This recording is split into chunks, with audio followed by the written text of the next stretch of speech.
La COVID-19 sigue arrojando incertidumbres en nuestro día a día. Hoy les explicaremos las diferencias de los síntomas de la gripe, los resfriados y el coronavirus con expertos sanitarios.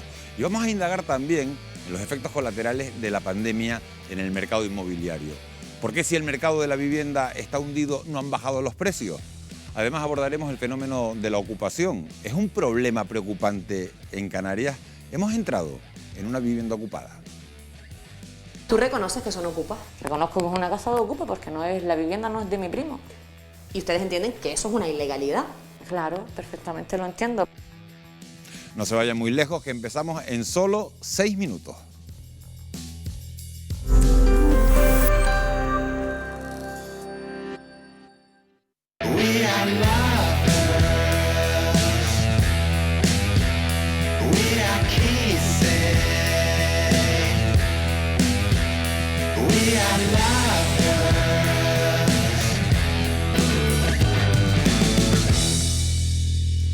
¿Qué tal? Buenas noches. El coronavirus irrumpió en nuestras vidas y en nuestras casas. Muchas familias tuvieron que pasar el confinamiento en viviendas pequeñas y compartiendo espacio con otros familiares, lo que hizo que se plantearan cambiar de domicilio.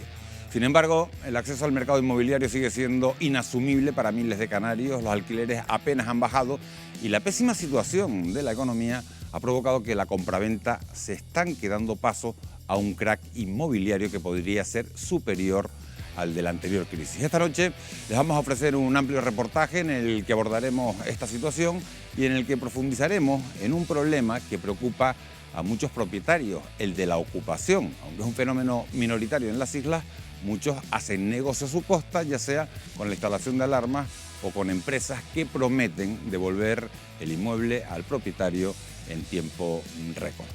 Además, vamos a abordar la evolución de la pandemia con Rafael Bengoa, exdirector de Sistemas de Salud de la OMS y asesor del expresidente estadounidense Barack Obama. También les vamos a dar las claves para saber diferenciar la COVID de otras enfermedades comunes como pueden ser la gripe o el resfriado. De todo ello vamos a hablar, como siempre, con la ayuda de nuestra mesa de expertos. Hoy nos acompañan Jesús Del Amo, que es economista, nos acompaña también Isidro Martín, que es delegado de la Asociación Profesional de Expertos Inmobiliarios.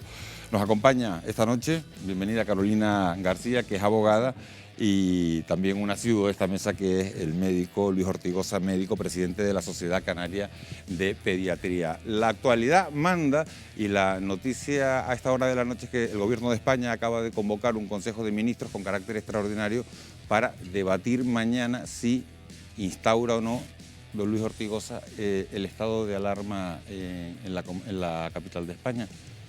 ¿Sería necesario hacer esto? Hombre, yo creo que ha sido un grave error. Yo creo que comprometer a la salud pública del país con una disputa política, como se ha hecho, es un error. Yo creo que hace falta una ley de salud pública que ante situaciones graves como la que está pasando, sea el gobierno el que tome decisiones de salud pública. Yo creo que, sin querer entrar en profundidades, yo creo que es una decisión adecuada. ¿Es necesario, Luis Ortigosa, que se limite la movilidad de la población ahora mismo en Madrid? Yo creo que sí, y ya no solamente en Madrid, sino que el problema es que si la gente sale de Madrid, con las tasas que existen en este momento en Madrid de transmisión comunitaria, el problema es que se hace una difuminación del coronavirus a donde vayan la gente que estén infectada. Ese es un problema y es un problema que hay que acotar. Ya saben ustedes que no es solamente Madrid capital, hay más ciudades, hay otras ciudades en la península que también están confinadas, porque lo que se pretende es precisamente cerrar, dejar que la transmisión comunitaria se expanda, y es la forma de controlar la epidemia en este momento. No hay otra forma, al margen de las medidas que ya sabemos de higiene y demás, pero a nivel de salud pública, el confinamiento y el evitar que las personas contagiadas estén caminando por las calles y estén caminando de unas comunidades autónomas a otras, yo creo que eso es una medida de salud pública que hay que tomar. A esta hora de la noche, sin duda, la noticia del día. Vamos a retomar este asunto enseguida con Luis Ortigosa, también con Abengoa, que es exdirectivo de la Organización Mundial de la Salud. Vamos a hablar de ese Consejo de Ministros, de la posibilidad de que mañana se decretara el estado de alarma en la capital de España. Mientras tanto, vamos a contarle cómo está la situación en nuestro archipiélago. Canarias es a día de hoy la comunidad autónoma con menor tasa de incidencia del coronavirus en toda España. Aún así, debemos mantener la precaución porque los contagios siguen creciendo. Hoy, por ejemplo, se han notificado 129 positivos más y las altas han sido 222, por lo que el número de casos activos desciende hasta los 6.713. De ellos, 213 están hospitalizados en planta y 65 en UCI. Por desgracia, eso sí, hay que lamentar una muerte más en las últimas 24 horas hasta alcanzar las 241. Pero, ¿qué colectivos son los que más se están contagiando de coronavirus en nuestro archipiélago? Los datos los tiene una semana más Wendy Fuentes. Muy buenas noches. ¿Cuáles son esas cifras, Wendy? Muy buenas noches, Miguel Ángel. Pues como sabéis, desde el inicio de la pandemia se ha puesto el foco en los mayores porque son los que sufren los cuadros más graves de la COVID, pero los datos demuestran que hay más casos en tramos de edad más jóvenes. De hecho, desde que estalló la pandemia, el grupo de edad entre los 20 y los 39 años concentra más del 35% de los contagios. El segundo sector más afectado es el de los canarios de entre 40 y 59 años, que aglutina el 32% de los positivos. Solo estos dos grupos suman el 67% de las infecciones acumuladas, lo que viene a confirmar pues que la enfermedad se transmite más entre los jóvenes y la población de mediana edad. De hecho, la incidencia desciende entre los ciudadanos de 60 a 79 años, que aglutinan algo más del 15% de los contagios. Una cifra que disminuye drásticamente entre los más mayores. Solo un 4% de las personas que ha contraído el virus en Canarias tenía más de 80 años. Por último, la incidencia en niños y adolescentes de hasta 19 años también es relativamente baja, ya que este grupo representa menos del 13% de los contagios. Además, y según los datos proporcionados por la Consejería de Sanidad, la letalidad del virus en Canarias es del 0,3% en pacientes con menos de 64 años, si bien la mortalidad aumenta hasta el 4,5% en el grupo de personas de 65 a 74 años y se eleva al 15,6% en pacientes mayores de 75 años. Como ven, ya lo han visto en estos datos, la COVID se transmite fundamentalmente entre los jóvenes y las personas de mediana edad, pero son los mayores quienes terminan con esa afección mucho mayor y con esos cuadros más graves en la sintomatología de la COVID. Miguel Ángel. Gracias, Wendy, por estos primeros datos que nos ayudan a colocarnos en situación. La incidencia del coronavirus, como han visto, en niños es bajísima, entre 0 y 9 años representa poco más del 4%, y en los jóvenes de 10 a 19, pues un 8%, unos datos que confirman que las escuelas no deberían ser focos de expansión del virus como parece que está sucediendo, Luis Ortigosa. Efectivamente, o sea, ya llevamos 3 semanas de que han vuelto los niños y los adolescentes a las aulas y a los institutos, y efectivamente los equipos directivos junto con Salud Pública hicieron todo lo que había que hacer para que esa vuelta a las aulas fuese lo más segura posible, y así se está confirmando. Primero, que hay muy poca transmisión dentro de los colegios, y segundo, bueno, que las normas de higiene se están manteniendo en niños, en adolescentes, en el profesorado, con lo cual ese miedo que tenían sobre todo la familia, yo creo que se ha ido disipando, pero no tenemos que bajar la guardia, porque efectivamente los niños, si se contagian, no se van a contagiar probablemente dentro del colegio, los contagios van a ser fuera, en sus casas, en sus domicilios, en los parques, con lo cual no vamos a repetir mascarillas, distancia física y normas de seguridad, lo hemos repetido, pero es que es importante, porque es que no tenemos en este momento... Es la manera de salvaguardar. Sanidad va a ser, Luis, más de 20.000 PCR desde hoy hasta el miércoles en los centros de infantil y de primaria de la ciudad de Las Palmas de Gran Canaria, que es la ciudad en estos momentos con más casos activos de todo el archipiélago. ¿Qué importancia puede tener ese cribado cuando hemos visto que la franja de edad no es precisamente de las más afectadas? Bueno, ojalá pudiésemos hacerles PCR a todo el mundo, eso no es una medida, un coste eficaz para la salud pública, pero el que se hagan, ya lo hemos hablado en varias ocasiones, el que se hagan cribados en determinados sectores de población, en este momento en colegios, para ver cómo está circulando o qué tipo o qué incidencia puede haber. El tema es un tema económico, pero el tema de saber y tener esos fotogramas, esos retratos puntuales de cómo está la situación, siempre es bueno. En marzo no habían PCR, es que no teníamos método diagnóstico. Ahora ya contamos con ellos, vamos a utilizarlo y además vamos a tener ya muy pronto unos métodos diagnósticos que son mucho más rápidos. Las PCR a veces tardan 8, 12, 24 horas, mientras que estos test rápidos en 15 o 20 minutos vamos a tener... Es que eso te iba a preguntar y te iba a pedir una respuesta rápida. ¿Por qué para este tipo de cribados no se utilizan los test de antígenos si son más rápidos, más sencillos de hacer y además, sobre todo, tienen un coste menor? Yo creo que porque no los ha habido hasta ahora. O sea, que es que Tan no sencillo como eso. Claro, es que antes no había test rápido. Bueno, primero que la PCR es el gold estándar que llamamos, pero es que se han hecho estudios, evidentemente, para poner un método diagnóstico en el mercado y en salud pública tiene que contrastarse que realmente sea un método con una sensibilidad y una especificidad adecuada. Se han hecho comparando PCR con test rápidos de antígenos y son eficaces, con lo cual probablemente van a ser los que se utilicen en este tipo de cribados. Gracias, Luis. Nos quedamos con esas primeras impresiones. La publicación de numerosos estudios sobre la transmisión del virus por aerosoles ya ha llevado a las autoridades de Estados Unidos a cambiar sus recomendaciones, pero la Organización Mundial de la Salud mantiene que, aunque es posible, pide más investigación. Para analizar esta y otras novedades sobre el virus, está con nosotros esta noche Rafael Bengoa, que es exdirector del Sistema de Salud de la OMS, exconsejero de Salud del País Vasco y asesor internacional, además, en reforma sanitaria. Señor Bengoa, muy buenas noches. Buenas noches, gracias. Estábamos muy pendientes de esa decisión tras el varapalo hoy del Tribunal de Justicia de Madrid sobre el cierre de la capital de España. El Gobierno ha convocado para mañana, es noticia de última hora, un Consejo de Ministros con carácter extraordinario en el que se podría declarar el estado de alarma en la región. Con los datos actuales, ¿se hace necesaria una medida de este tipo, señor Bengoa? Sí, creo que sí. Creo que no queda otra. De hecho, llevamos ya mucho tiempo viendo que en la mayor parte de Europa y en otras partes del mundo, Australia, Nueva Zelanda, partes de Estados Unidos, etcétera, con estas cifras no solo se decreta el estado de alarma, sino que obviamente se confina y se confina en serio y rápido. Por eso yo creo que aquí lo que importa es empezar a romper este ciclo de politización que va a llevarnos a más judicialización, que luego quiere decir más infecciones y que quiere decir más enfermos y más mortalidad. Por lo tanto, eso es un ciclo que tenemos que empezar a romper y la política ya tiene que tomar una decisión de un acuerdo conjunto, en este caso entre la comunidad autónoma y el nacional, de decir, a ver qué estrategia vamos a seguir juntos y así pues los ciudadanos ya empiezan a ver que hay solo una voz. Yo creo que es importante eso.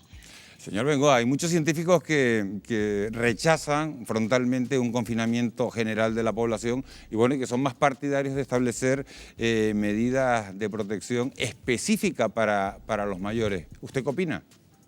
Sí, pero eso supone tomar una decisión, que es una estrategia a la sueca o a algunas personas en Inglaterra ya lo están sugiriendo, que es proteger muchísimo a los que sabemos que son más vulnerables, las personas mayores, residencias, etcétera, gente vulnerable, y dejar que la población entre en la búsqueda de inmunidad de grupo. Y entonces hay gente que, tanto en Estados Unidos, ahora hay voces en Inglaterra en esa dirección, y hay algún estudio que dice que eso es lo que hay que hacer. De momento, la mayor parte del ámbito del mundo científico no está recomendando eso y yo tampoco.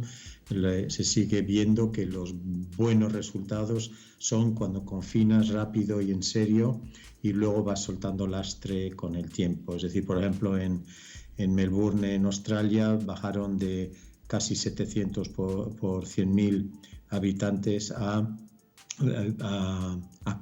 16 en solo un mes. Por lo tanto, lo que es importante es saber que tienes que intervenir de esa forma y luego ya ir soltando y dando más libertad otra vez. Pero al revés, esta mezcla de un poquito de soltar, un poquito de confinamiento, etcétera, ese zigzagueo no nos lleva a ningún sitio.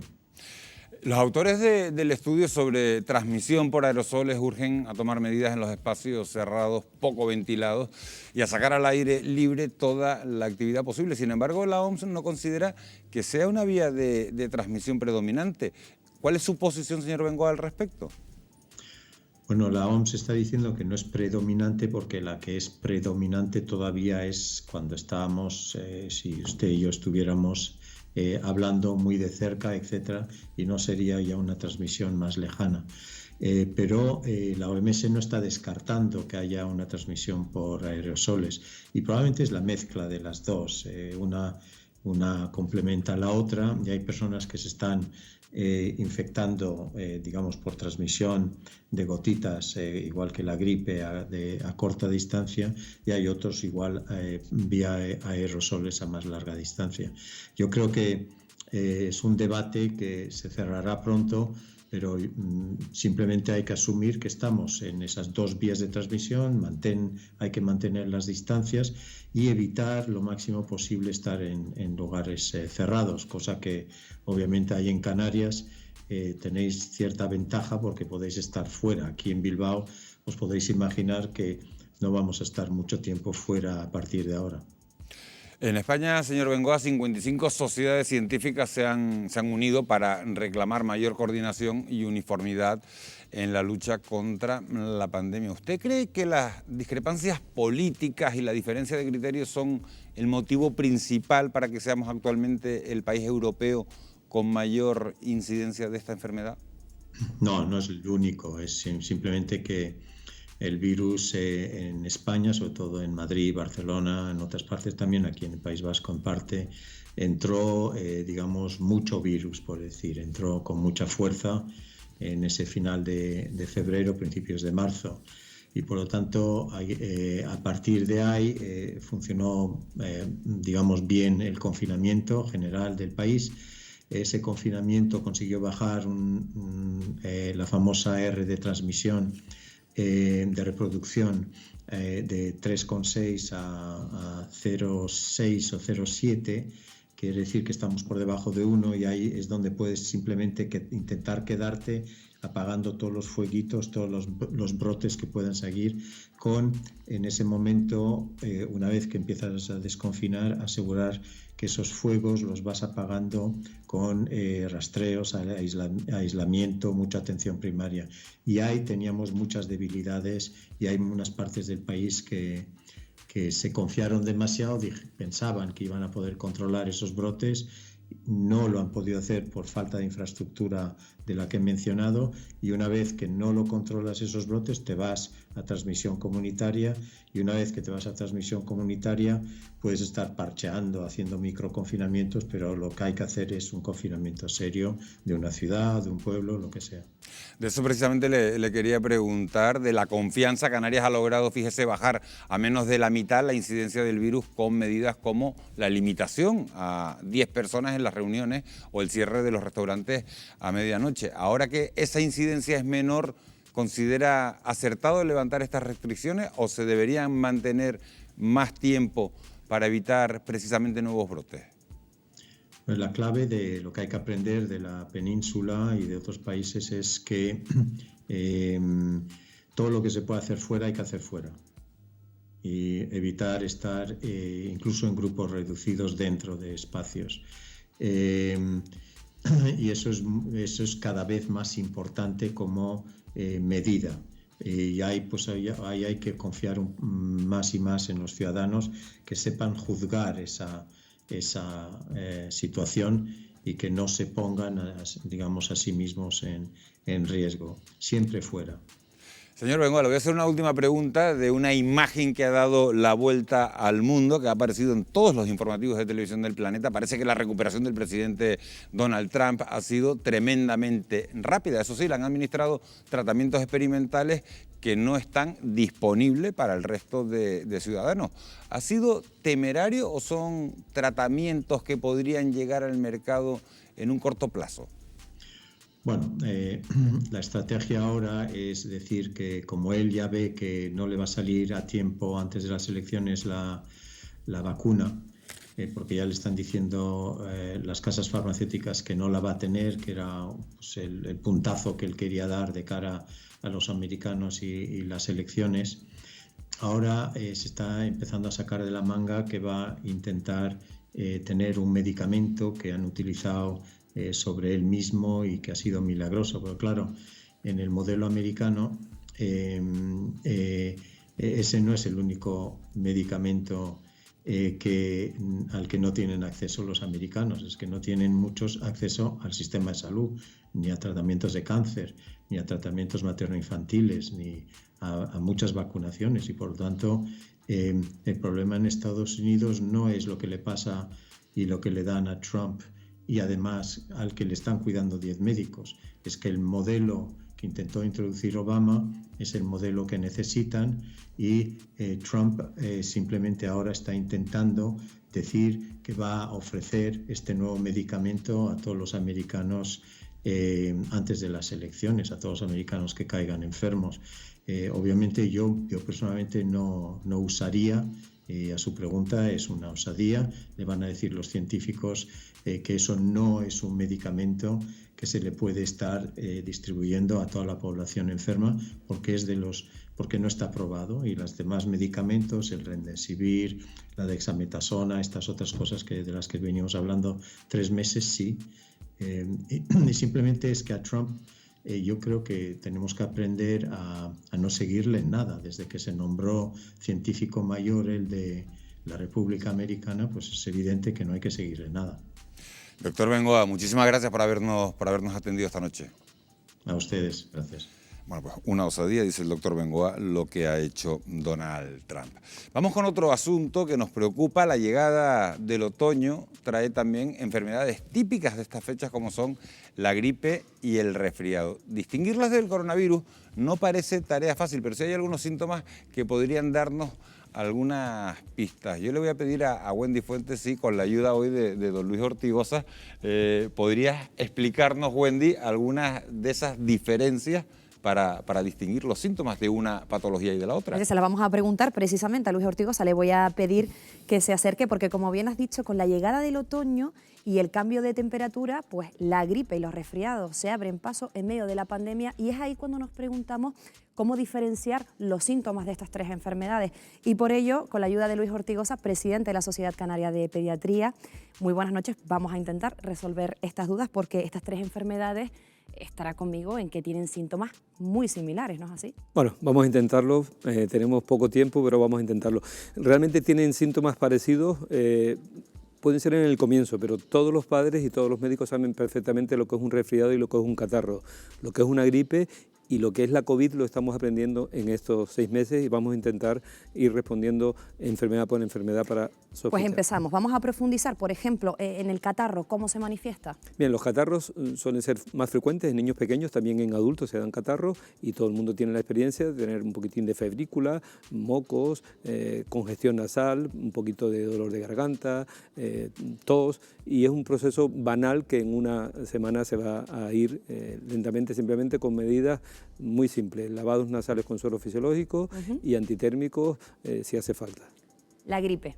La gripe, sin embargo, ya es más seria. La gripe aparece muchas veces bruscamente con fiebre alta. La gripe suele tener fiebre que puede durar de 3 a 7 días, a veces con dolor de cabeza, con dolor de garganta, con congestión también de vías aéreas altas y en ocasiones se complica, pueden dar neumonías y procesos importantes, con lo cual la gripe sí que es fácil de distinguir, además porque tenemos métodos diagnósticos, test rápidos para poder distinguir, y vamos a hacerlo ahora en la temporada, qué tipo de gripe es la que está circulando. Ya hablamos del catarro, de la gripe, los síntomas del coronavirus, ¿cuáles son los más comunes? Y los síntomas del coronavirus también ya lo sabemos casi todos porque hemos hablado durante estos 6 meses, en un 80% pueden ser incluso asintomáticos, tanto en niños como en adultos, pero nos queda ese 20% que pueden ser síntomas muy parecidos efectivamente al principio en un proceso catarral. Puede empezar con fiebre no muy alta o fiebre alta, síntomas catarrales, tos,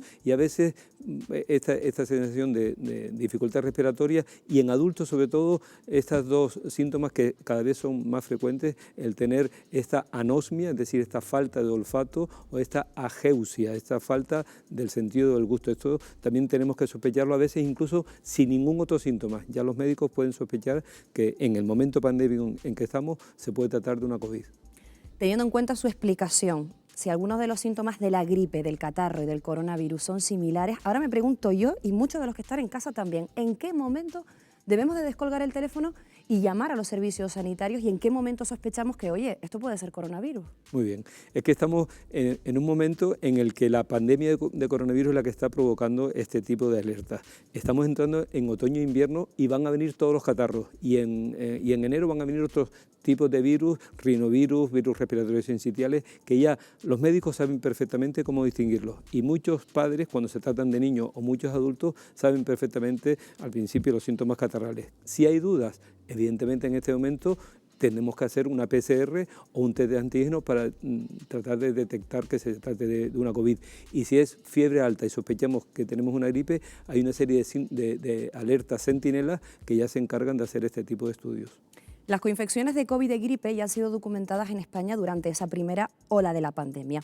¿Qué pasa si tenemos ambos virus? Le pregunto, en ese caso, ¿el cuadro de síntomas sería mucho más grave? Mucho más grave. Y precisamente hoy acaba de salir un artículo científico publicado ya viendo la mortalidad y la gravedad que tiene cuando hay esta coinfección. Con lo cual, yo creo que después tendremos tiempo de hablar. Si nosotros nos vacunamos de gripe, que ahora estamos entrando en campaña, vamos a evitar esta posibilidad. Pero efectivamente puede ser grave el tener una coinfección de estas dos enfermedades. Le voy a pedir brevedad en la siguiente explicación, porque ya me está mirando ya Miguel Ángel Terrejo. Nos queda mucho contenido por delante, pero sí es cierto que quería apuntarle. El próximo 15 de octubre comienza en Canarias la campaña de vacunación de la gripe, y la Consejería de Sanidad pues pretende que haya una mayor cobertura, sobre todo en la población más vulnerable. La pregunta que quiero que me responda, ¿reduce la vacuna de la gripe la incidencia de la COVID-19? Si nos vacunamos, ¿habrá una menos incidencia? Habrá una menos incidencia de gripe. Si nos vacunamos de gripe, vamos a tener menos incidencia de gripe. No tenemos vacuna de COVID, con lo cual las medidas de protección de la COVID son las que hay que mantener. Evidentemente, lo que hay que hacer es vacunarse de gripe para todos los grupos que son vulnerables y que son de riesgo. Después tendremos ocasión de hablarlo. Pero es importante que aquella persona que sea de riesgo, que sepa que tienen vacunas financiadas a su disposición. Muchísimas gracias, Luis Ortigosa, por responder a todas nuestras preguntas, y le invito a que continúe con nosotros en el programa. Gracias.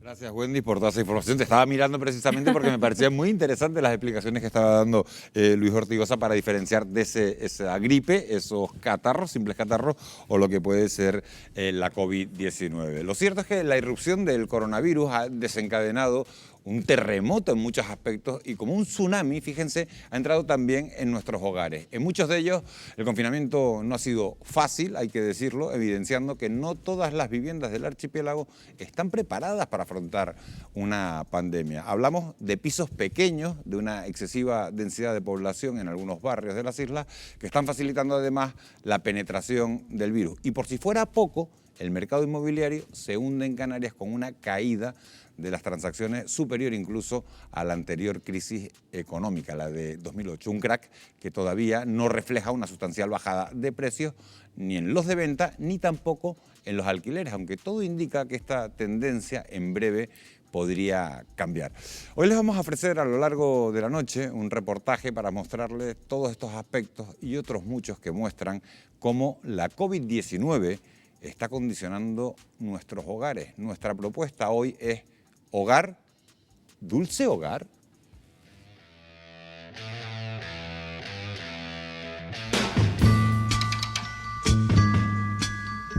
Espacio vital y refugio, símbolo de pertenencia, de seguridad y de calma.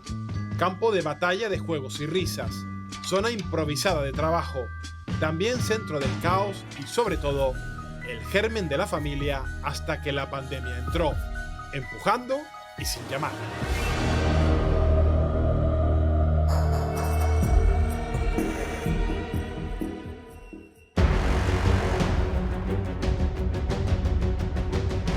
Paredes y suelos se tambalearon con la llegada del coronavirus y hoy sabemos que nuestros hogares no están preparados para embestidas de esta magnitud.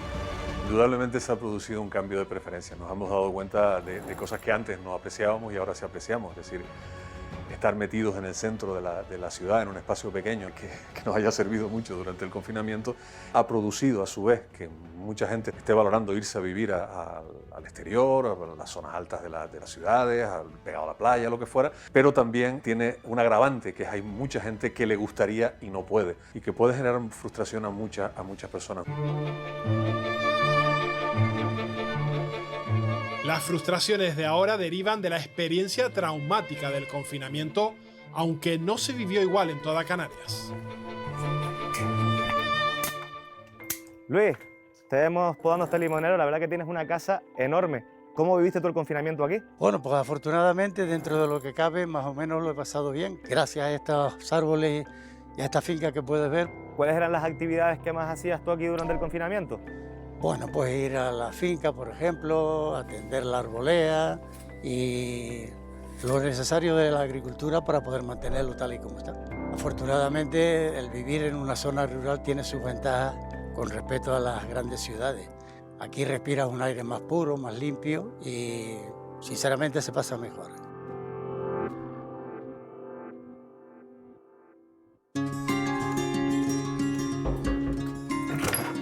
Hola Laura, bienvenida a mi casa, mi niña, ¿puedes pasar? Gracias.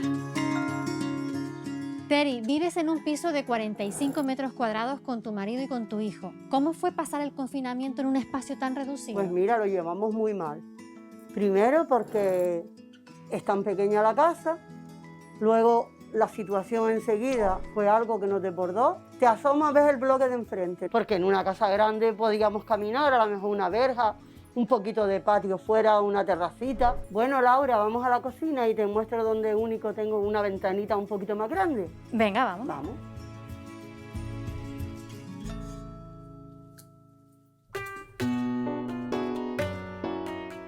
Esto es la cocina y es el balcón y el sitio donde yo me asomaba cuando venía de trabajar. Teri, ¿crees que tiene alguna ventaja vivir en un espacio tan pequeño? Ninguna.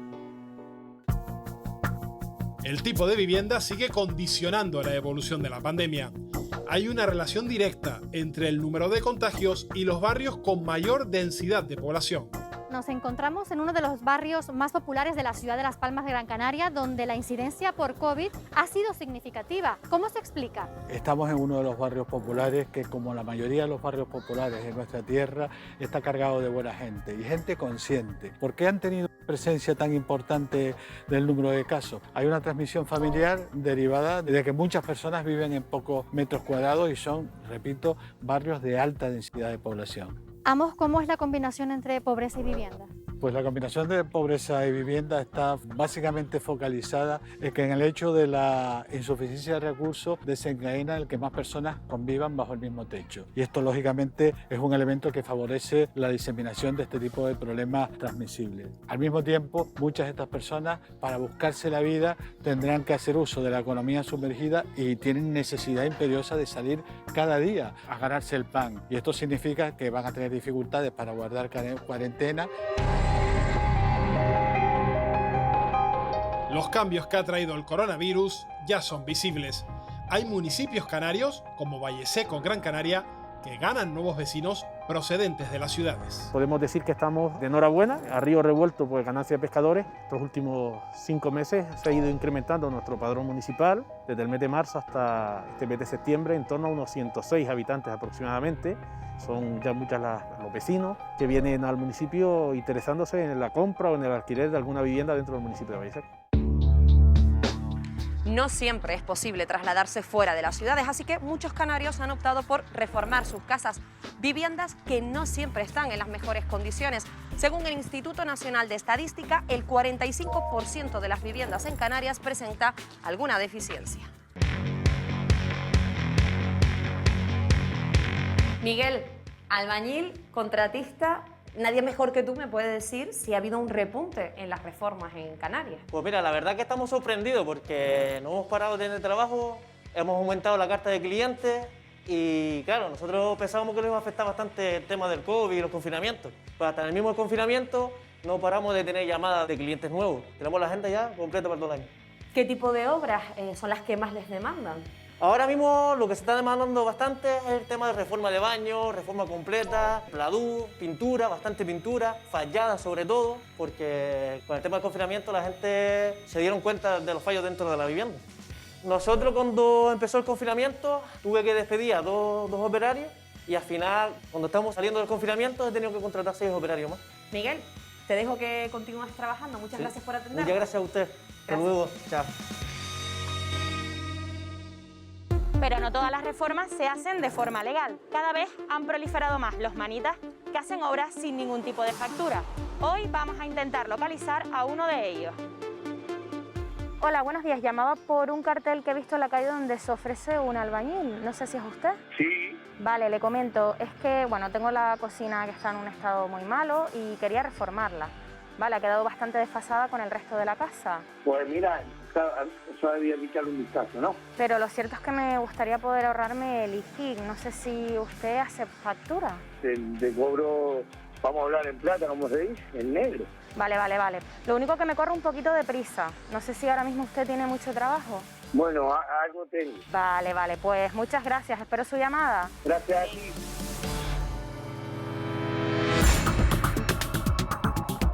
Reformar es una opción, pero el deseo mayoritario es poder comprar una nueva vivienda. Sin embargo, la crisis económica y la incertidumbre sobre el futuro más próximo ha provocado el hundimiento del mercado inmobiliario. Una caída mucho mayor a la que se vivió en la peor época de la anterior crisis, pero que, de momento, no se traduce en una bajada de precios. El mercado inmobiliario de la compraventa hoy en día en Canarias está paralizado, pero hay una cierta resistencia a la baja de los precios. ¿Por qué? Porque muchos de esos inmuebles se compraron cuando los precios estaban en valores máximos. Estábamos en plena burbuja inmobiliaria donde estaban los precios caros y entonces eso hace que los propietarios actuales de la vivienda, salvo que tengan mucha necesidad de liquidez, estén aguantando. Esa resistencia que se quebrará si la pandemia y la crisis continúan.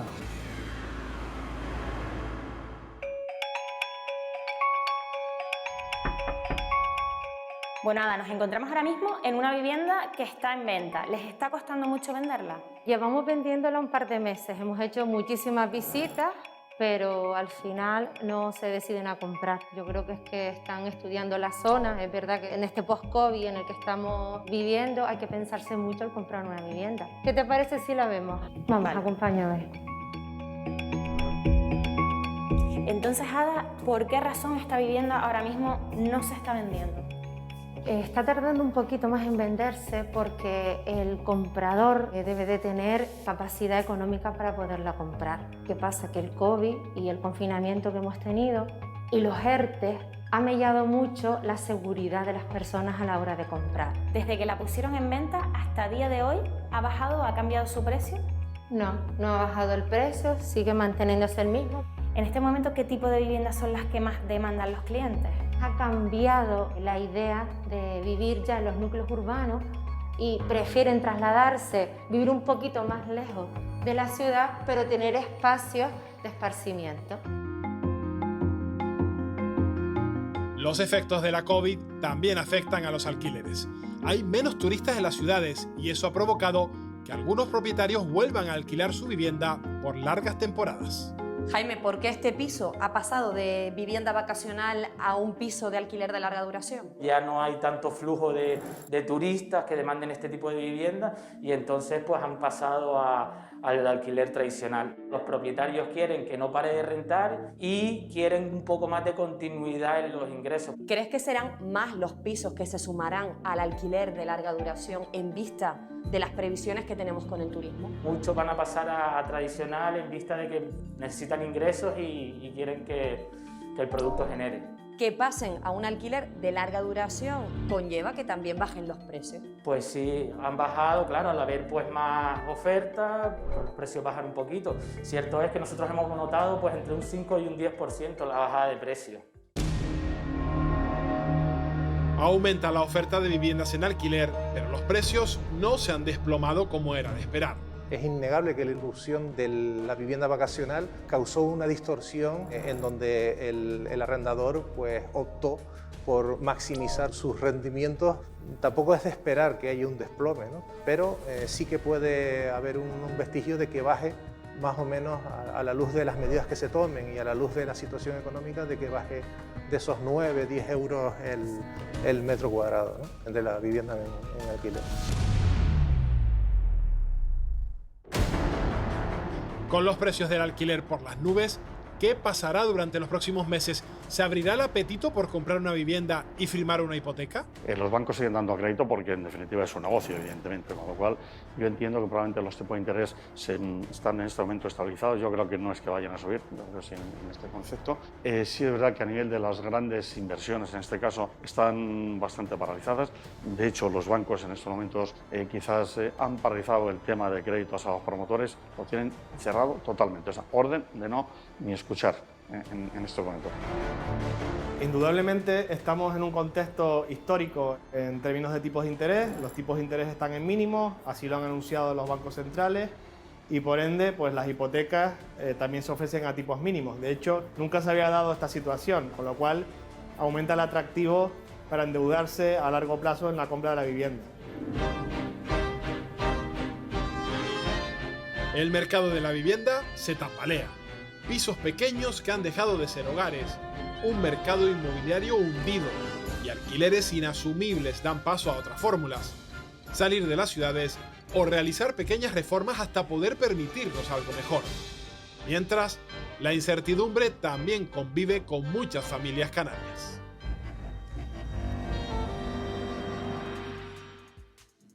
Bueno, pues es solo la primera parte de este reportaje que les hemos preparado para esta noche. Enseguida van a poder ver las otras dos. Yo aprovecho para saludar al arquitecto y urbanista Juan Pablo Casado, que se incorpora a esta mesa. Buenas noches, señor Casado. Hola, buenas noches. Muchas viviendas, como hemos visto, no están preparadas para afrontar una pandemia. ¿El coronavirus va a provocar un cambio en el diseño de los hogares?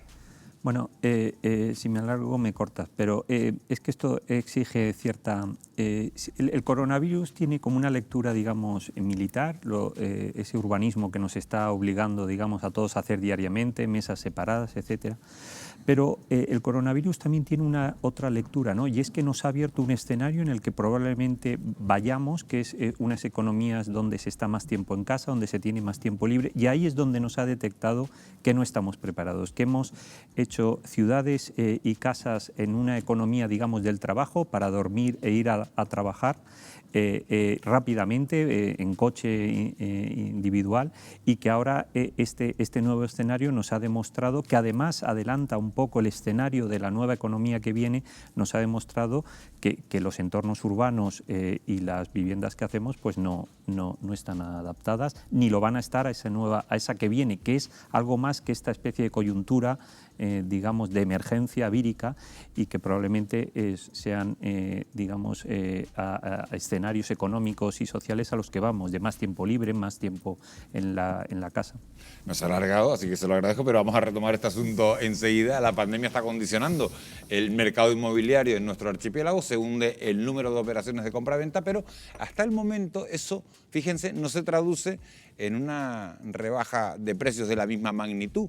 ¿Por qué está ocurriendo esto? ¿Cómo es posible que hasta ahora los precios se resistan? ¿Se va a mantener? Es la gran pregunta, esa tendencia. Bueno, pues todas estas cuestiones, Wendy, yo espero, confío en que seas capaz de responderlas. Que si se va a mantener todavía no lo sabemos, pero sí que desde que se declaró el estado de alarma, la compraventa de viviendas pues se ha desplomado.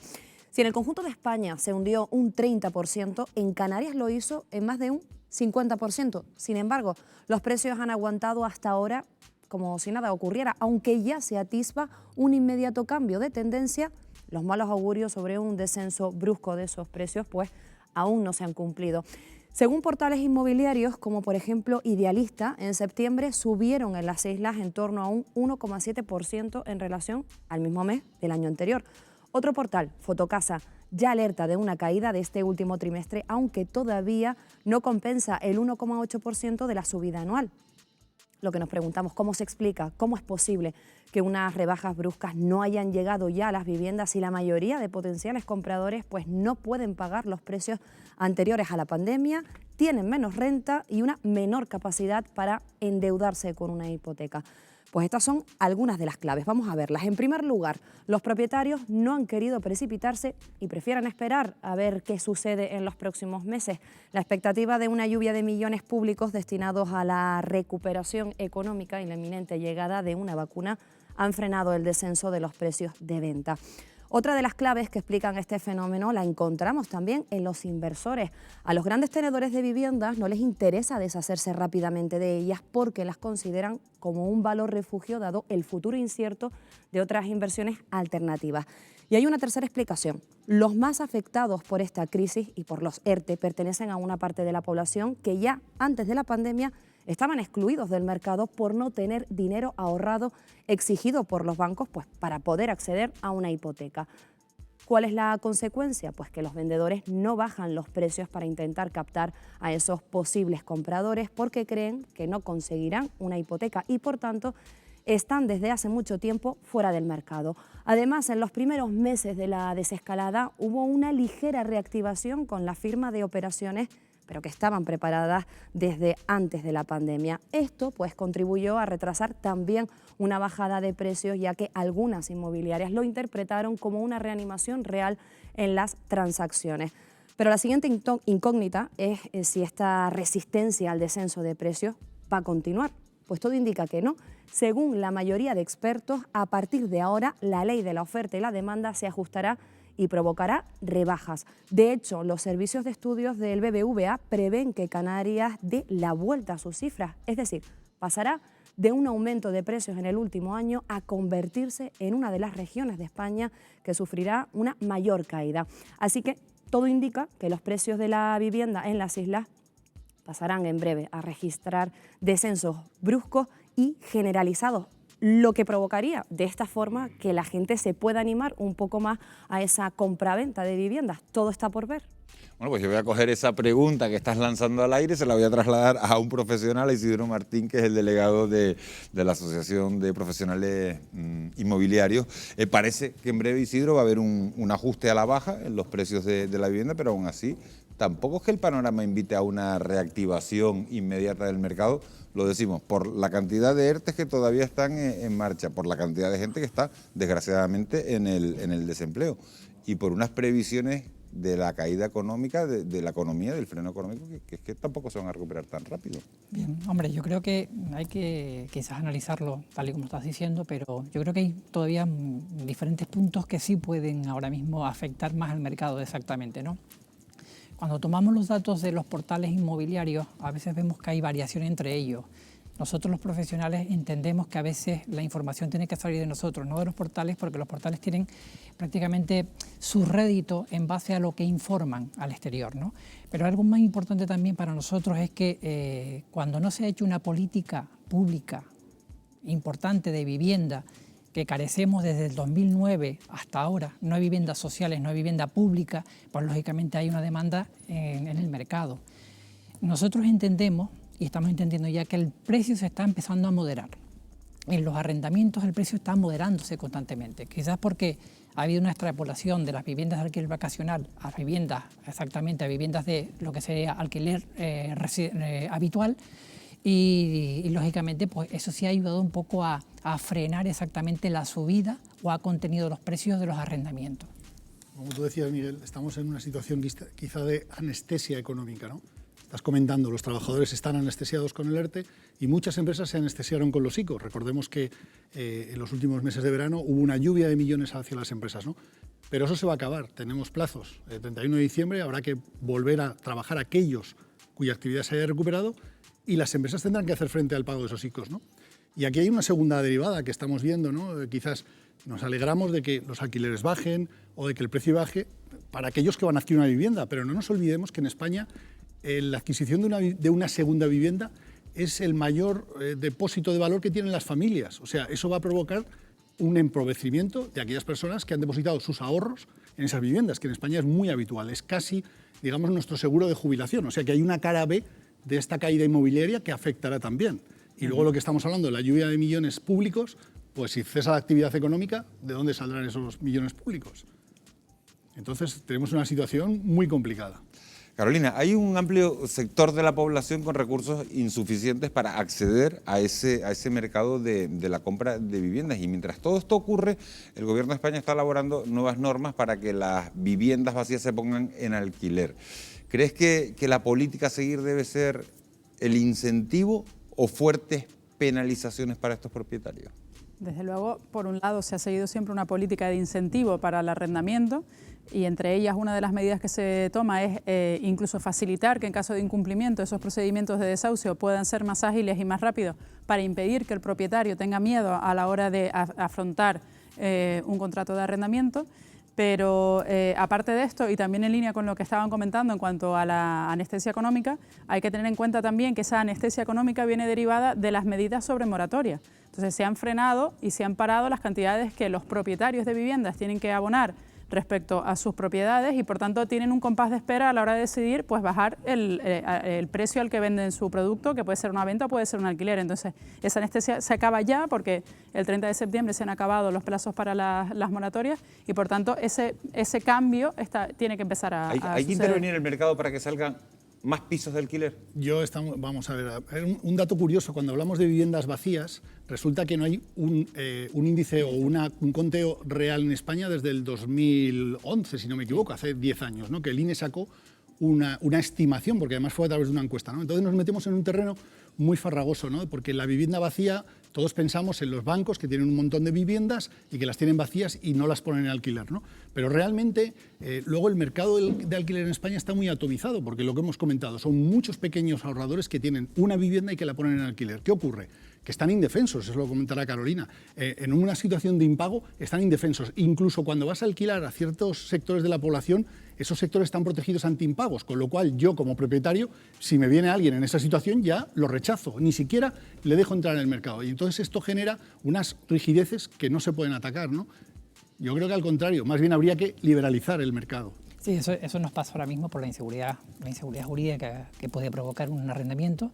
Muchos propietarios han decidido no alquilar sus viviendas, quizás porque yo meto mañana una persona, se va al ERTE y ya tenemos una familia vulnerable. ¿Qué hago?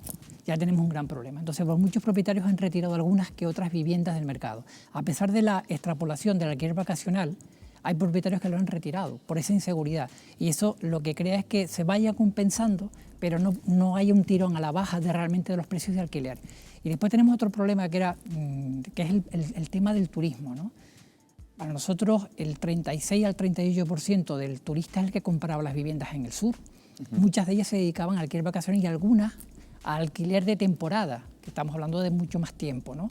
¿Qué pasa? Que mucho ahora mismo ese 36% de turismo en compra-venta lo hemos perdido, o lo estamos perdiendo. Lógicamente no tenemos turismo.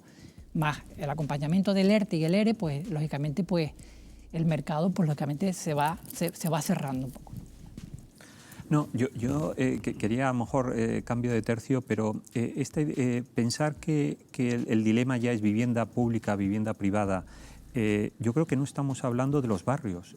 Gran parte de los problemas que hemos visto hoy, y yo creo que va a ser un reto, sobre todo para la administración y para todos los operadores privados, ¿no? ¿Cómo se resuelven los problemas, esas carencias que tienen esas casas? Nadie piense que vamos a meter un gimnasio, una biblioteca y un despacho de juntas en cada una de las casas ligadas al teletrabajo. Va a ser esa escala intermedia, la de las comunidades, la de los barrios, la de los ecobarrios, las que van a poder resolver este tema. De manera que, digamos, toda esta discusión de la vivienda vacía, el derecho a los propietarios, yo creo que va a haber que empezar a meterla en marcos y en visiones colectivas mucho más amplias y probablemente complicadas, ¿no? O complejas, mejor. A mí sí me gustaría preguntarle a todos que si sea mediante compra o alquiler, si ustedes creen que se va a consolidar un cambio de tendencia por el que muchos prefieren alejarse de las ciudades por vivir en viviendas más baratas, más amplias y con mayor espacio exterior. Municipios como Valle Seco, por ejemplo, en la isla de Gran Canaria, ya están evidenciando un sensible aumento de vecinos. Lo que ocurrirá es que probablemente esas viviendas se van a encarecer, ¿no? Porque además aquí en Canarias es curioso, ¿no? Porque o sea, el que tenga una casita en el campo, ahora tiene oro, de medianía, tiene oro, tiene ahora mismo petróleo. Ahora. Y aparte estamos hablando, y aquí podremos entrar en otro tema, que es la dificultad que hay para la obra nueva, ¿no? Y sobre todo en las zonas rurales, ¿no? La ocupación, tú tienes que tener una parcela enorme para poder construir una casa terrera. Está aquí el famoso chiste del que hizo un cuarto de aperos y realmente era un cuarto de aperos, o sea, la picaresca que tenemos aquí. Entonces, ahora nos encontramos precisamente con que queremos expandir y no podemos, porque la legislación tampoco nos permite construir en muchas zonas naturales, ¿no? O sea, imaginemos ahora, por ejemplo, que nos queremos trasladar al Teide, que es muy sano, pero es imposible porque legalmente no se nos permite. O sea, ahí entramos en otra discusión que quizás los urbanistas tendrían que considerar, ¿no? Sí, bueno, yo creo que más que irnos todos al campo, lo que hay que traer es el campo a las ciudades, ¿eh? O sea, es un problema de escala. O sea, cinco familias yéndose al campo es una cosa maravillosa. 5.000 familias yéndose al campo es una ruina medioambiental y económica, ¿eh? Porque no hay manera de... O sea, que yo creo que, por eso digo que en el discurso de ese urbanismo militar puede parecer que todos nos tenemos que salir huyendo, pero en esa otra, digamos, lectura un poco más sosegada, un poco pensando en el día después de la vacuna, cuando ya todo esté resuelto y a lo mejor incluso no estemos hablando tanto de esto, creo que lo que va a quedar es que tenemos que repensar nuestras ciudades, tenemos que repensar nuestras viviendas y tenemos que repensar las escalas intermedias, ¿no? Quiero añadir un poco que algo importante ha traído el COVID. Con brevedad porque me tengo que ir a publicidad. Algo muy importante que ha traído el COVID es quizás las zonas de medianía, en las zonas norte de las islas principales, están cogiendo precios, están cogiendo auge. Esto es bastante importante para nosotros, que zonas prácticamente que los precios eran bastante bajos, están retomando otra vez un precio al alza, ¿no? Bueno, pues tenemos que hacer, como decía, una breve pausa para la publicidad, pero a la vuelta vamos a seguir analizando otros aspectos de la situación de la vivienda en nuestro archipiélago. Vamos a volver con la segunda parte de nuestro reportaje, en el que les vamos a mostrar cómo está viviendo Canarias el fenómeno de la ocupación. ¿Se ha convertido realmente en un problema? Lo vemos a la vuelta.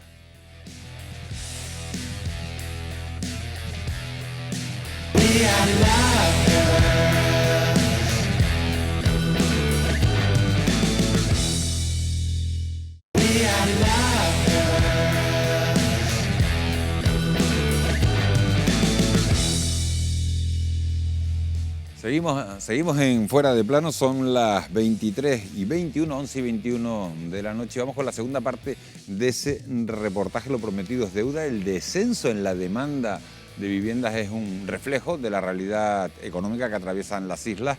Lejos de poder permitirse comprar una casa, muchos jóvenes han tenido que volver al nido familiar, mientras las noticias sobre la ocupación han extendido el temor entre los propietarios. Pero, ¿qué relevancia tiene ese fenómeno de la ocupación en Canarias? La respuesta la tienen en la segunda parte, como digo, de nuestro reportaje. Vean.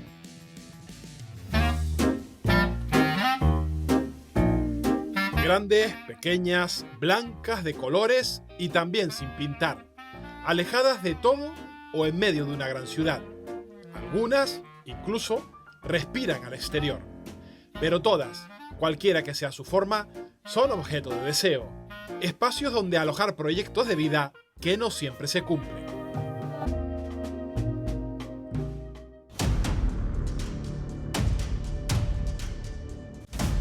Un 35% de los canarios tiene dificultades para llegar a final de mes y durante el 2020 el número de personas que recibe prestaciones por desempleo ha crecido un 145%, una realidad que ha obligado a muchos, especialmente a los más jóvenes, a regresar al nido familiar.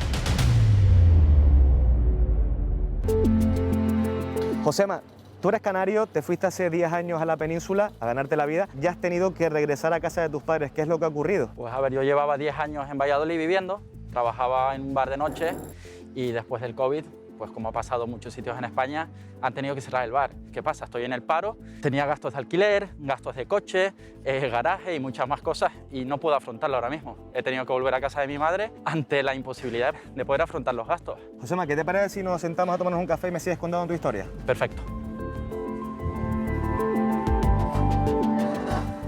¿Y para un joven de 32 años qué supone todo esto? Pues para mí supone una pausa en mi vida, un retroceso en lo que yo había hecho, que era independizarme, llevar 10 años ya fuera y verme con una vida fuera de casa, y me supone empezar de cero. ¿Y cuál es la opinión de tu madre sobre esta situación? A ver, mi madre evidentemente está encantada de recibir a un hijo en casa, pero la realidad de la situación es que al final es un gasto más que supone, ya no es comer ella sola, ya es comer yo también, y también ve cómo yo estoy afectado porque me ve que no estoy feliz. Reagruparse en familia es una opción para afrontar el final de la moratoria hipotecaria que acaba de decretar el gobierno. Hasta ahora, en España se han concedido unas 225.000 moratorias, a las que se suman las más de 660.000 que aprobó la banca aplicando sus propias medidas frente a la pandemia. El banco tomará la decisión, ya no tendrá la imposición de esos requisitos de moratoria que le exigía el gobierno, sino que nuevamente volverán ellos a tomar la decisión de si lo dan o no lo dan. Muy importante que las familias que vayan a ir a negociar ahora a los bancos tengan muy en cuenta que mañana, el día de mañana, se les puede aumentar esa hipoteca, esa cuota, porque vendrá todo prorrateado de forma que tendrán que pagar un poquito más. Aunque se pone fin a la moratoria hipotecaria, sí continuarán hasta enero la prohibición de los desahucios a los más vulnerables y las subidas desorbitadas del alquiler, medidas que no frenan las reivindicaciones del movimiento Ocupa. Buenos días, Israel. Tú eres portavoz de la plataforma Montaña Clara. ¿Cuál es la labor que desempeñan aquí en el sur de Tenerife? Intentar hacer las paralizaciones de desahucios de más de unas 480 familias. El tema está en que, claro, la gente no puede pagar 700, 600 euros y hay mucha vivienda que está vacía, que está abandonada y destruida por mediación de bancos o viviendas de protección oficial, y la gente se ha organizado y han ocupado las viviendas, las tienen usurpadas. ¿Podemos acompañarte a ver uno de los casos, a conocer una de esas familias? Sí, claro. Vete conmigo.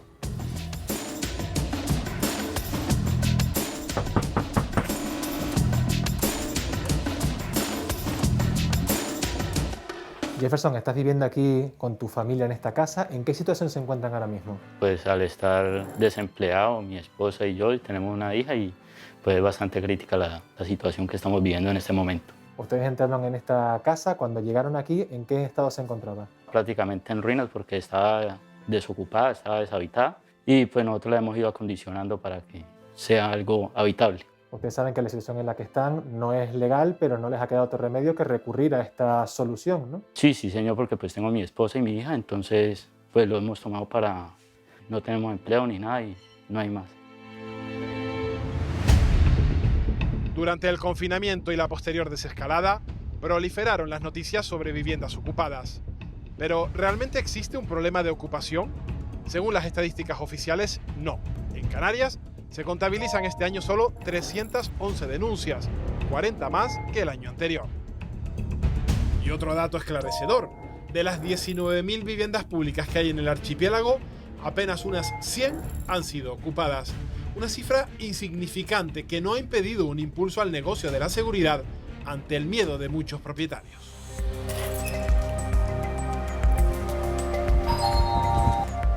Hola. Hola, ¿qué tal? Disculpa, es que he visto que tienes alarma en tu casa. Te quería preguntar, ¿por qué la has instalado? ¿Cuál ha sido el motivo? Pues mira, para conseguir un hogar más seguro, porque hoy en día, ante la problemática de ocupación de la vivienda, así también como los repuntes que han habido de robo por la situación económica en la que actualmente vivimos por el COVID, pues nosotros podemos salir de casa con tranquilidad. ¿Qué servicios te presta a ti la alarma que has contratado? Pues varios, entre ellos, mira, una respuesta inmediata de un operador, aviso a la policía, una alerta tanto de socorro como desde el 112. Yo creo que la situación actual en la que vivimos, cada vez va a ser necesario colocar un sistema de alarma.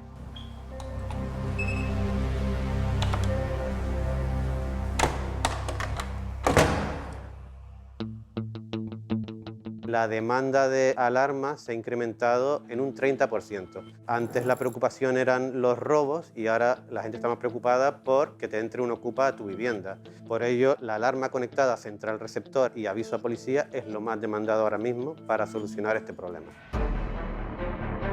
Los datos acreditan que la ocupación apenas tiene incidencia en Canarias, pero eso no significa que no existan casos, como esta vivienda que tengo a mi espalda del barrio isletero de Las Palmas de Gran Canaria, que ha sido ocupada. Hola, Almudena, ¿qué tal? Estamos en una de las viviendas que están ocupada. ¿Quién vive aquí? Mi primo Jordan. Y el antiguo ocupa era su tío, porque él vive aquí con el antiguo dueño, que fue el que falleció. Pero al final Fran era un ocupa también. Sí, claro. Legalmente esa casa no es de ninguno. De ninguno. ¿Sabían ustedes que esta casa se había vendido? No, para nada. ¿Se han puesto en contacto con ustedes los nuevos propietarios? Con la policía. Hace como 15 días vinieron los policías y ahora los vecinos pues están a saco, extorsionando. Almudena, si se presentara esta pareja que ha comprado esta vivienda, ¿ustedes seguirían sin ningún problema? Claro, que nos den un mes para que mi primo pueda sacar sus cosas. Si tiene dueño, pues se le devuelve, pero si es del banco, pues el banco que busca una solución con mi primo. ¿Tú reconoces que son ocupas? Reconozco que es una casa de ocupa porque la vivienda no es de mi primo. ¿Y ustedes entienden que eso es una ilegalidad? Claro, perfectamente lo entiendo. Esta situación ha puesto a los vecinos en pie de guerra. ¿Cuál es la lucha de los vecinos? La lucha de los vecinos es que los saquen a todos. En este edificio hay 3 ocupas. Mira, hay uno, 2 y 3 ocupas. Que no pagan ni agua, ni pagan luz, ni pagan gas. Hay mucha ocupación en esta zona. Sí, sí hay. Aquí cualquier cosita que vea a alguien se mete, eso seguro. El ayuntamiento no ha detectado, según me están preguntándome ustedes, problemas de ocupación directamente en la isleta. A no ser que se ocupe un edificio público, el ayuntamiento no puede intervenir. Es el propietario quien tiene que dirigirse a los juzgados y entonces es cuando podría intervenir el ayuntamiento siguiendo las indicaciones de los juzgados. Aunque es escaso este tipo de incidencias en las islas, hay empresas que acuden a la llamada de clientes cuyas viviendas han sido ocupadas. Otra desocupación más, esta un poco más conflictiva que la normal, pero bueno, vamos a ello, chicos. Vamos, venga. Asistimos a un simulacro de desocupación de esta empresa que asegura tener cada vez más clientes en Canarias. Buenos días, somos la empresa Comartín. Por favor, ¿puede salir? Venimos a negociar con usted, por favor. ¿Puede salir un momento para hablar? Usted está aquí en un estado ilegal y necesito que salga para afuera de los socios. No me interesa, fuera de mi casa, por favor, dale, fuera. ¿Esto es algo cada vez más habitual en Canarias? Sí, lamentablemente es bastante habitual y cada vez con más frecuencia acuden a nosotros. ¿Por qué los propietarios deciden acudir a empresas como ustedes en lugar de a la justicia, que sería lo normal? Sabemos que la ley siempre ha sido un poco tarde, siempre llega pero tarde, y en este caso llega tarde y mal, porque los propietarios no tienen la respuesta necesaria en el tiempo que necesitan, y por eso acuden a nuestra empresa para que aceleremos un poco el proceso y de manera paralela podamos ayudarlos de forma siempre legal. ¿Crees que la ocupación en Canarias es obra de alguna mafia? Total, una mafia total y absoluta. La verdad que se están utilizando muchos pisos para plantaciones de marihuana, narcopisos, incluso se la venden unas a otros por precios irrisorios, 500, 600 euros.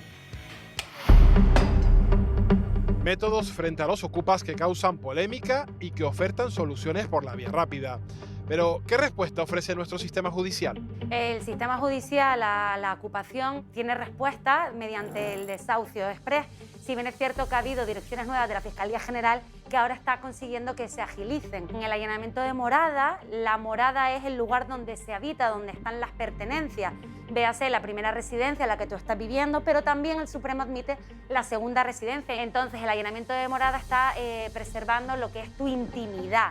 Eso es un delito y entonces ahí sí que puede actuar la policía y sacar rápidamente a la gente que esté ocupando esa vivienda, allanando tu vivienda. En la ocupación es un delito de usurpación, ese bien al que se está protegiendo es única y exclusivamente el de la propiedad. Por eso cuesta más y entonces la respuesta que da el sistema judicial es un poco proporcional. Además de crear una alarma social infundada, la COVID ha puesto también el foco en la necesidad de impulsar la vivienda pública para atender la demanda de personas con menos recursos o que quieren acceder a su primera vivienda. María Fernanda, ¿cómo va la búsqueda de casa? Hola Nacho, bueno, la verdad es que está bastante complicado todo, porque los precios, uno pensaba que con estas circunstancias iban a bajar un poquito y imposible. ¿Tú te quieres emancipar? No sé si de alquiler o de compra. No, para comprar ni pensarlo, siempre de alquiler. Un piso, algo no muy ostentoso, pero es que nada, o sea, ni los estudios, todo está por las nubes. Tenía pensado una parte del centro de la ciudad, pero imposible. Esperando que a lo mejor entre unos meses la cosa cambie. A ver, eso esperemos, pero no tiene mucha pinta, la verdad. En las islas hay 14.200 personas que esperan por una vivienda pública. Después de casi una década sin construir, el Gobierno de Canarias activa un nuevo plan. El plan tiene construcción, que digamos que es lo que más preocupa a los ciudadanos, especialmente a las familias que tienen necesidad de vivienda. Luego está el otro gran paquete que las ayuda a esas familias que no pueden optar a la vivienda, pero sin embargo eso se lo puede colaborar económicamente para poder pagar el alquiler. Y luego hay otro gran paquete que es la rehabilitación de vivienda, que es muy importante. Entre otras cosas porque es la que genera más empleo, ¿no? Hay un número muy importante de viviendas que están vacías, ¿no? Y por tanto lo que habría que es intentar darle la seguridad al propietario y la garantía de que ponga su vivienda en el mercado para alquiler y que tenga toda la garantía de que el gobierno en este caso le va a dar una cantidad de dinero para rehabilitarla y ponerla en condiciones, que va a tener seguro a todo riesgo en caso de falta de pago, o sea, que hay unos procedimientos, unos procesos que estamos trabajando en ellos. El coronavirus ha empeorado las expectativas de construir un día a día mejor para las familias. Ha impedido a los jóvenes anclar los cimientos de un proyecto independiente y ha levantado un gran muro, el de la desigualdad, para agrandar aún más la brecha social en el modo de vida.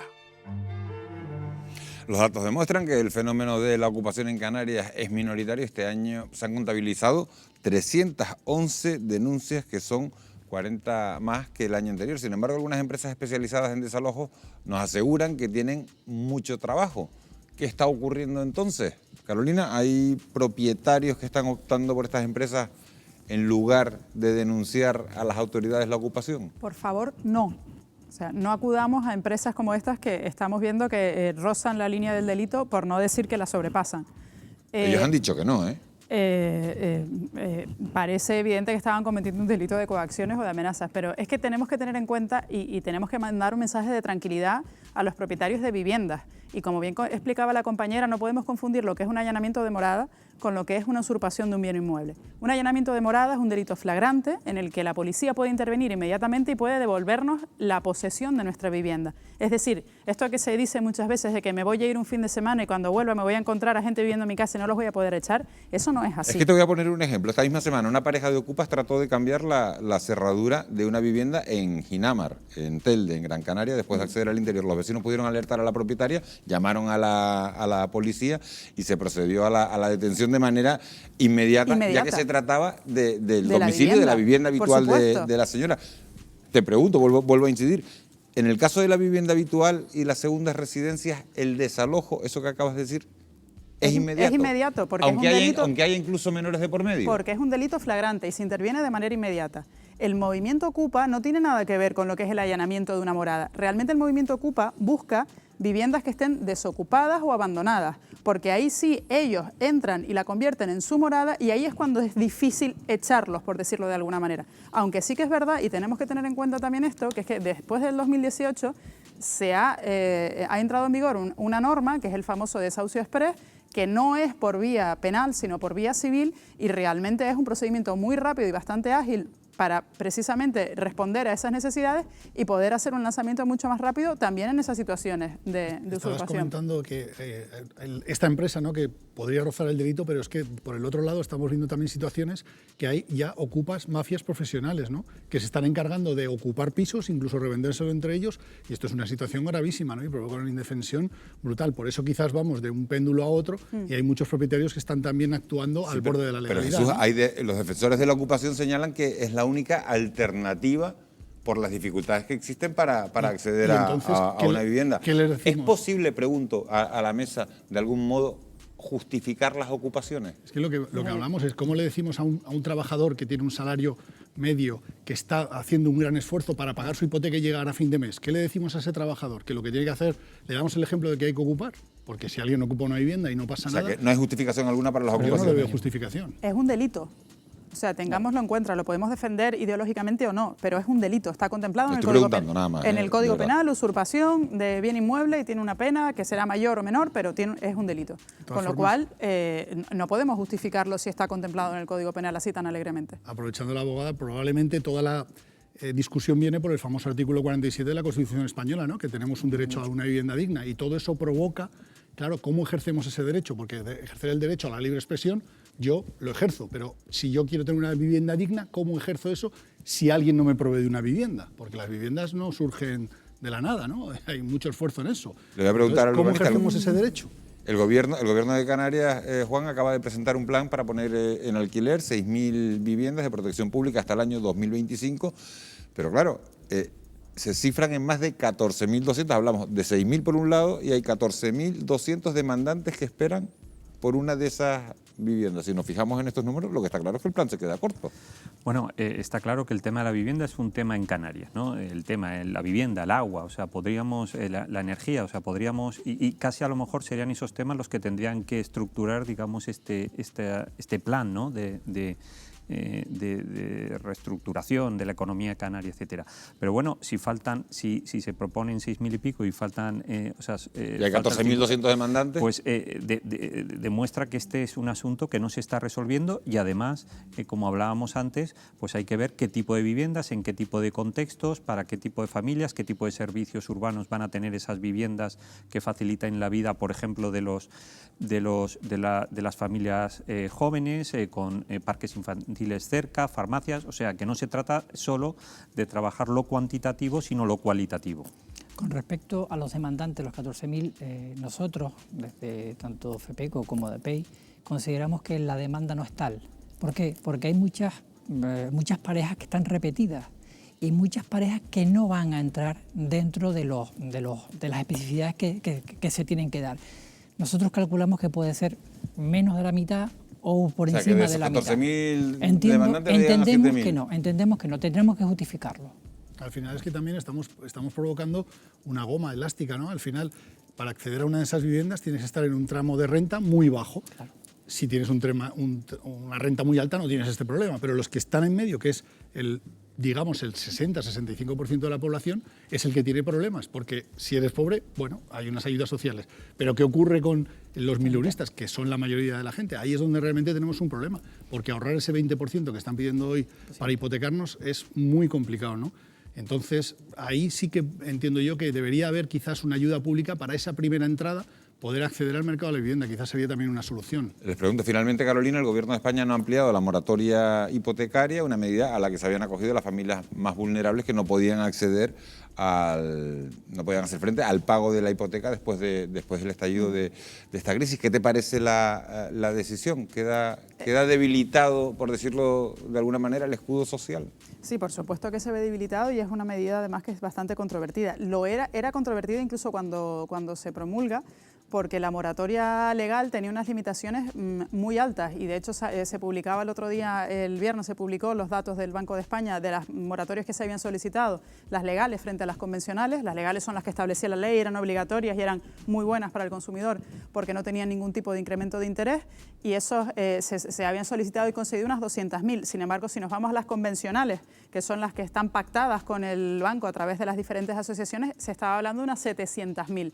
Por lo tanto, la incidencia realmente mayor de la moratoria estaba en la convencional.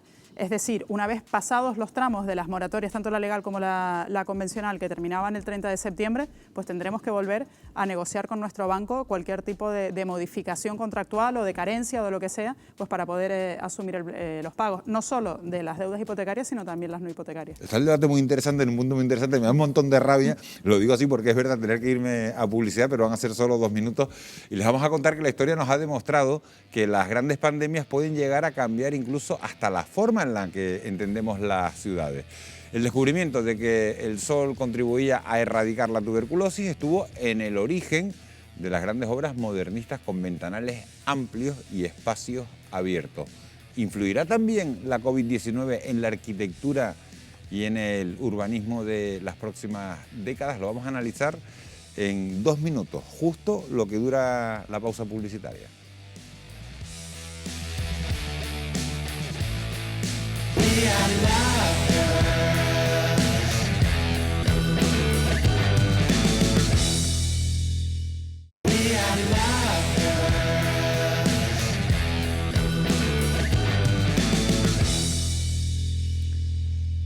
La población seguirá creciendo en Canarias durante las próximas décadas y a más población, bueno, pues más necesidad de nuevas viviendas. De hecho, Canarias será la segunda comunidad autónoma donde más aumentará el número de hogares hasta el año 2035. Pero la gran pregunta que nos hacemos, ¿cómo deben crecer nuestras ciudades tras esta pandemia es uno de los temas que abordamos en la última parte de nuestro reportaje. En las islas viven más de 2 millones de personas y la cifra seguirá aumentando. Canarias será la segunda comunidad autónoma donde más aumentarán los hogares, con un 11% en el año 2035. Más viviendas y con la pandemia también más cambios. Las ciudades deberán adaptarse y el teletrabajo abre otras opciones.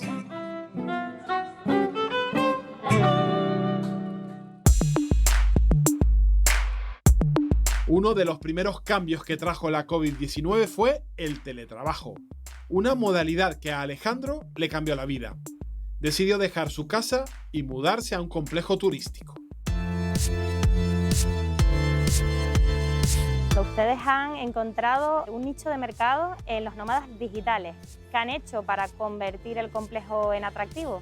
Pues hemos potenciado este concepto de turismo vacacional y por un lado con campamento de verano y teletrabajo. Por otro lado, estamos yendo a grandes corporaciones digitales e invitándolas a Canarias porque creo que tenemos un fantástico y maravilloso clima. Si te parece, yo creo que el mejor ejemplo es invitar a uno de nuestros clientes a hablar contigo. En este caso vamos a hablar con Alejandro.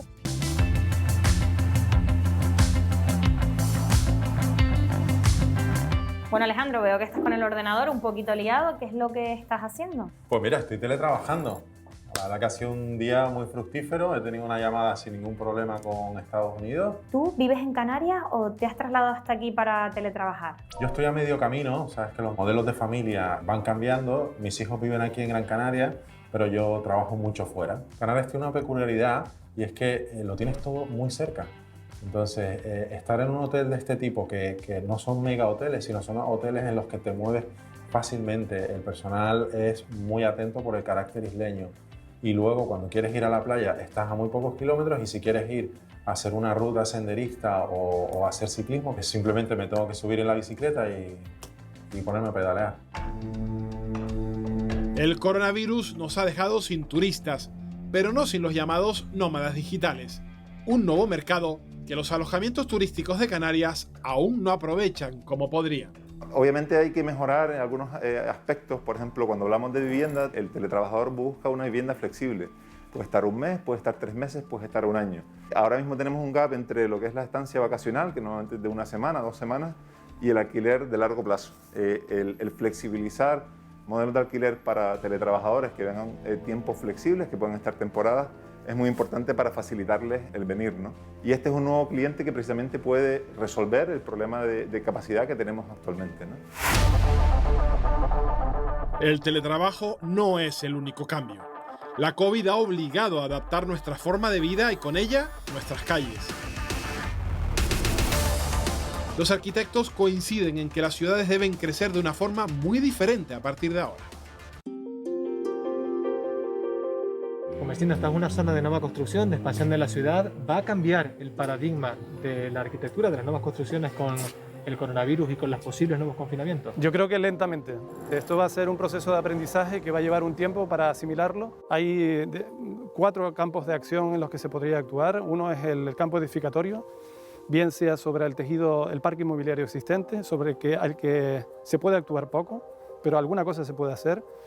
Sobre el parque residencial por llegar se puede hacer mucho, sobre todo flexibilizando la normativa que permita, por ejemplo, que viviendas sociales como estas cuenten con terrazas, balcones y azoteas. Hay otras medidas que se pueden implementar en el campo de la ciudad para peatonalizar zonas que permitan desahogos en el exterior porque no se pueden hacer en el interior.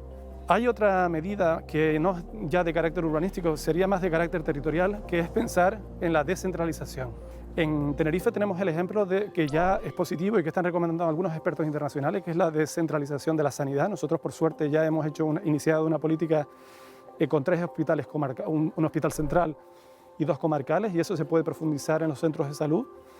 Y en el campo residencial deberíamos pensar territorialmente si el fenómeno de migración de los pueblos a la ciudad, desde los años 60 hasta aquí, podría empezar a invertirse.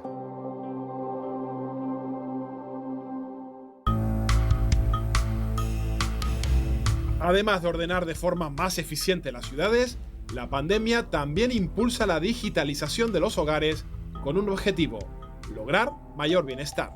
¿De qué beneficios o ventajas podría disfrutar yo si decidiera instalar en mi casa la tecnología domótica? Podrías controlar todo lo que son las escenas de iluminación, podrías tener apagados automáticos, podrías tener encendidos automáticos, tendrías todo el control de persianas, todo lo que es la climatización, la ventilación de la vivienda, te controla también lo que es la instalación de fotovoltaica para poder desplazar las cargas. Todos los equipos ahora ya están viniendo preparados, los más modernos, para poderse integrar dentro de lo que es la domótica, como por ejemplo la lavadora, la nevera, los parámetros que dé el fabricante. La tecnología nos facilita la vida en hogares confortables donde la pandemia se vive de forma distinta. Son viviendas en las que el virus se asoma con su rostro más amable. Un rostro muy distinto al que muestra en otras, agrio y agresivo. La amenaza de la enfermedad se conjuga con ERTES, desempleo y estrecheces a fin de mes. Una desigualdad que aumenta de tamaño en los hogares más pequeños.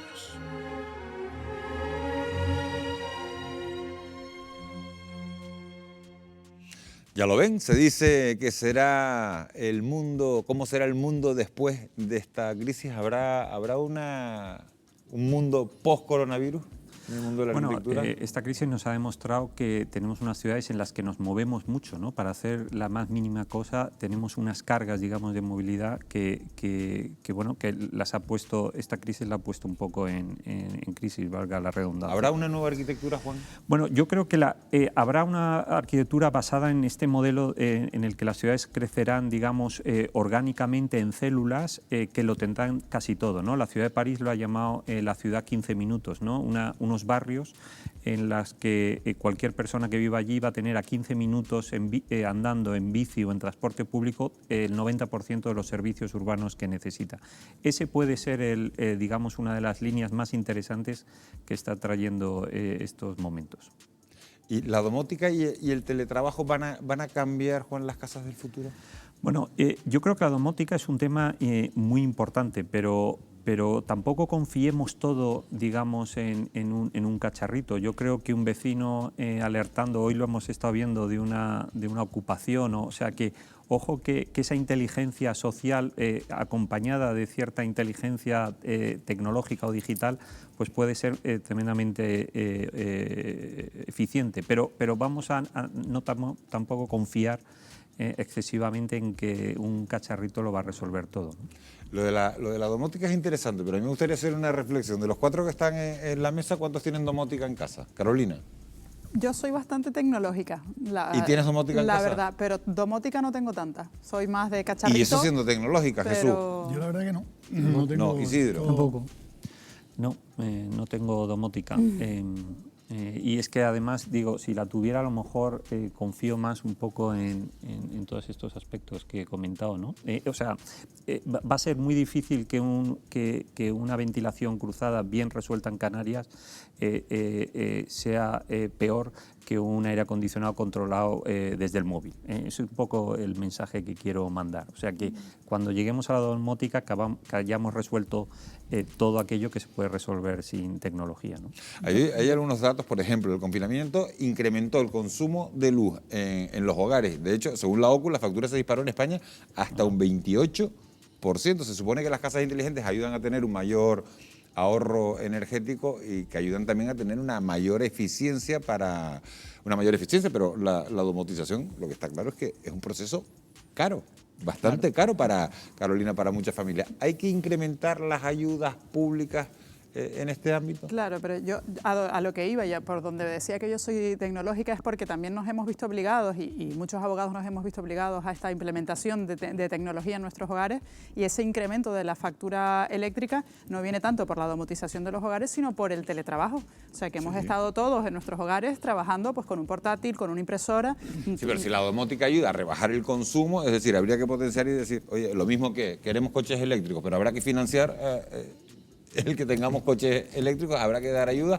Pero no voy tanto a la domótica, voy al debate que se generó precisamente durante el confinamiento de qué hacemos con esos trabajadores que tenemos en sus hogares y que son ellos los que se han comprado su portátil o su impresora para trabajar para la empresa. ¿Tiene la empresa que ponerle esa impresora o ese portátil? A modelos, yo estoy pensando, ¿no? Estas casas que había antes que tenían un gran patio central y todos los vecinos se comunicaban, y volver otra vez quizás a esa interrelación vecinal que hemos perdido, ¿no? Porque muchas veces en las grandes ciudades no conocemos al vecino ni sabemos quién es, ¿no?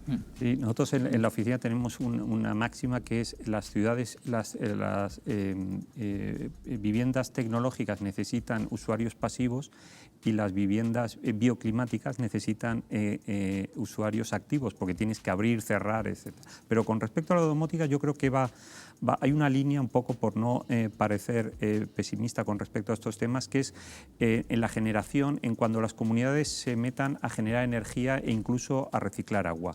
O sea, ese control de cuándo consumir o de cómo vender o transmitir los excedentes de energía, incluso de agua reciclada que generes, eso yo creo que va a ser tremendamente interesante. Uno se puede imaginar, digamos, pues, una comunidad decidiendo qué hace con la energía excedente o en qué emplea. Pero eso me parece como un poco más lejano, Juan, pero la domótica y el teletrabajo, ¿tú crees que van a cambiar las casas del futuro? Yo creo que la domótica, el teletrabajo va a cambiar más, digamos, va a tener efectos más importantes a las escalas intermedias, los cohousing y los barrios, los ecobarrios, que pensar que en cada casa vamos a tener, digamos, un despacho o una sala de juntas. Yo no sería muy optimista en que esta situación, que es una situación extraña, genere patrones allí donde los está provocando, que es en la escala doméstica y no en la escala urbana. Yo me iría, a las viviendas más sostenibles, evidentemente, que yo creo que es algo bastante importante, pero yo empezaría primero simplemente por hacer las ITES en los edificios, ¿no? ¿Cómo vamos a dotar de alta tecnología a las viviendas donde vivimos si realmente no las mantenemos, ¿no? Yo creo que es otra línea de debate que podríamos hablar, pero es que tenemos un problema con las ITES prácticamente, ¿no? Igual que nosotros no somos partidarios de ITES a 80 años, sino las ITES prácticamente a 25, 30 o 40 años, que yo creo que en este caso debemos estar de acuerdo, ¿no? Sí. 23:58 de la noche, no tenemos tiempo para más. Gracias, Jesús del Amo, economista, por habernos acompañado esta noche. Isidro Martín, delegado de API en Canarias, muchísimas gracias. Gracias también a Juan Palop, arquitecto, urbanista, por habernos aportado su visión de cómo van a ser el urbanismo del futuro, y a Carolina García, abogada, apasionada, que ha defendido con pasión cada uno de los argumentos. Muchísimas gracias a los cuatro por habernos acompañado en este Fuera de Plano, y lógicamente muchísimas gracias a ustedes, que son por los que hacemos este programa cada semana, cada jueves. Esperemos que haya sido de su agrado, y si les apetece, volvemos a encontrarnos el próximo jueves aquí en Fuera de Plano, en Televisión Canaria, a la misma hora. Será en el entorno de las 10:15 de la noche. Que tengan ustedes un muy feliz descanso. Buenas noches.